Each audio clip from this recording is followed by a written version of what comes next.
Welcome back, Story Smiths and Story Goblins. I'm MT Lynx, indie author and world builder, and today we're diving deep into a Welsh fairy tale that mixes mist, magic and heartbreak. The Touch of the Clay.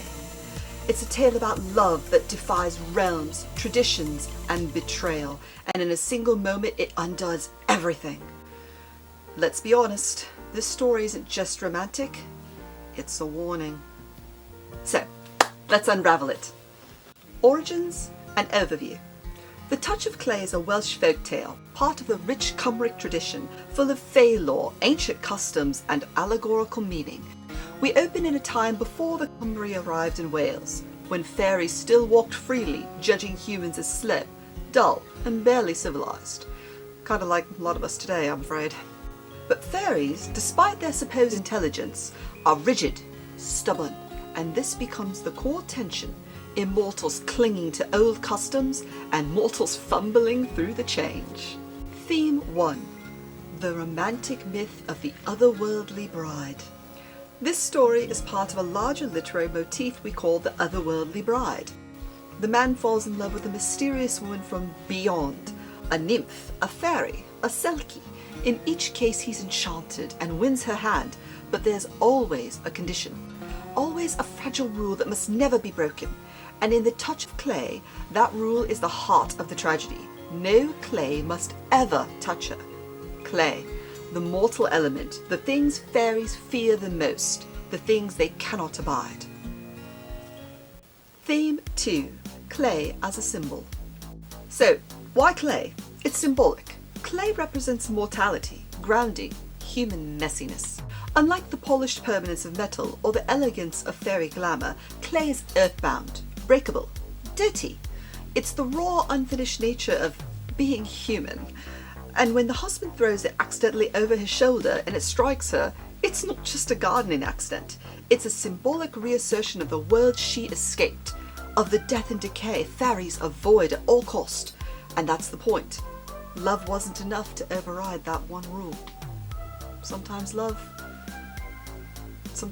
really isn't enough. Character dynamics. Lovers, conditions, and consequences.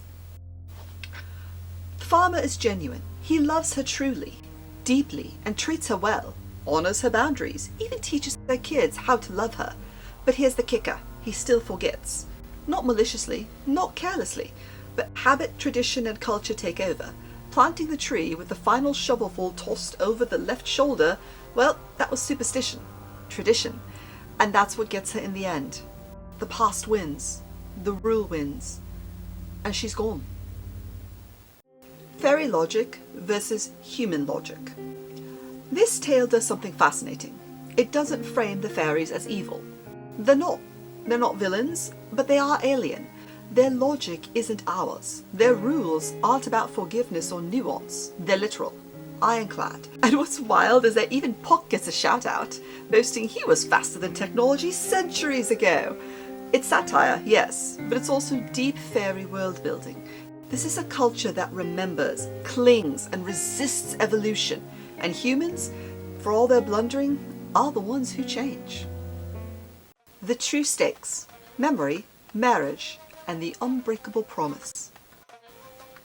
What breaks the heart isn't the clay, it's the memory, the lapse, a promise made in earnest, broken not by cruelty, but by routine. And isn't that the real human danger? Not betrayal by fire, but forgetfulness. Fairy tales love absolutes, and this story reminds us how fragile promises truly are. Not because we lie, but because we forget.